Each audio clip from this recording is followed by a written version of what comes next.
कैसे हुई शिवलिंग की उत्पत्ति, जानिए इसके पीछे की पौराणिक कथा। शंकर भगवान से जुड़ी जो सबसे खास बात यह है कि केवल शिव ही हैं जिन्हें मूर्ति और निराकार लिंग दोनों रूपों में पूजा जाता है।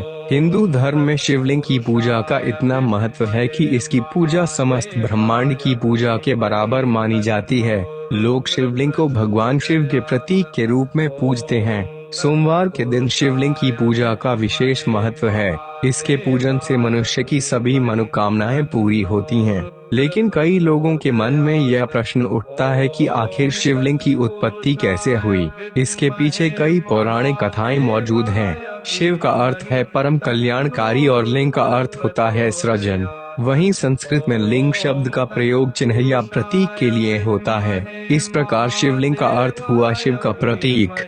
कैसे हुई शिवलिंग की उत्पत्ति? पौराणिक कथा के अनुसार सृष्टि बनने के बाद भगवान विष्णु और ब्रह्मा जी में इस बात को लेकर युद्ध होता रहा कि कौन ज्यादा शक्तिशाली है। इस दौरान आकाश में एक चमकीला पत्थर दिखा और आकाशवाणी हुई कि जो भी इस पत्थर का अंत ढूंढ लेगा वह ज्यादा शक्तिशाली माना जाएगा। भगवान विष्णु और ब्रह्मा जी दोनों ही उस पत्थर का अंत ढूंढने में लग गए, परंतु दोनों को ही अंत नहीं मिला।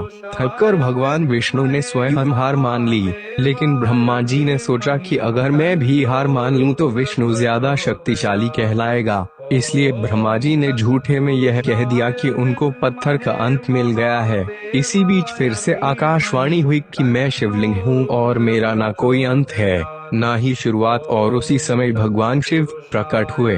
क्या कहती है अन्य कथा? शिवलिंग का इतिहास कई हजार वर्षों पुराना है। सभी देव देवताओं में शिव ही एकमात्र भगवान हैं जिनके लिंग स्वरूप की आराधना की जाती है। दूसरी पौराणिक कथा के अनुसार इसका इतिहास समुद्र मंथन से जुड़ा है। समुद्र मंथन के समय जब विष की उत्पत्ति हुई तो समस्त ब्रह्मांड की रक्षा के लिए उसे महादेव द्वारा ग्रहण किया गया, जिससे उनका कंठ नीला हो गया। तभी से उनका नाम नीलकंठ पड़ गया। लेकिन विष ग्रहण करने के कारण भगवान शिव के शरीर का दाह बढ़ गया। उस दाह के शमन के लिए शिवलिंग पर जल चढ़ाने की परंपरा प्रारंभ हुई, जो आज भी चली आ रही है। शिवलिंग को भगवान शिव का प्रतीक मानकर पूजा जाता है।